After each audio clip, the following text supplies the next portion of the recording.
The U.S. and Iran have reportedly come to an agreement to extend the ceasefire, but it's missing a very important element: President Trump's approval. NBC's Alice Barr explains what that final signature would mean for the war.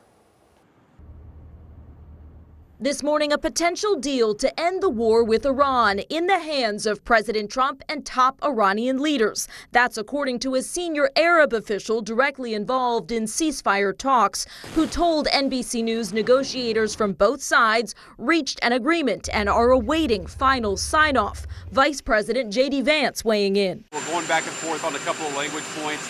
I do think that we've made a lot of progress here. Iranian media released a draft of the reported deal that would reopen the Strait of Hormuz and extend the ceasefire for 60 days to allow for thorny negotiations on Iran's nuclear program that President Trump has said are essential to a long-term agreement. He again rejected that political pressure at home would force him to end the war faster. I don't view that window. I view it, I have to do what's right. The push for a deal has been tested twice this week, with the U.S. and Iran exchanging fire near the Strait of Hormuz. Defense Secretary Pete Hegseth addressing American forces in Singapore overnight and quoting President Trump on the potential for more military action. Iran can either do it the right way, with a deal across the table, or they can deal with my guy on the left.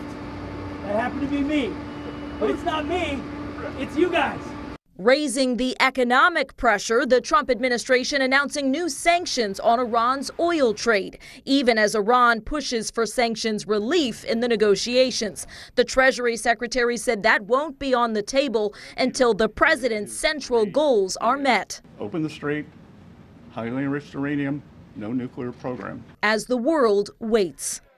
Important to note that if the Strait of Hormuz is reopened through a short-term deal, that would only restore operations to status quo from before the war and would not address any of the core reasons for starting the conflict, most importantly on Iran's nuclear program. In Washington, Alice Barr, NBC News.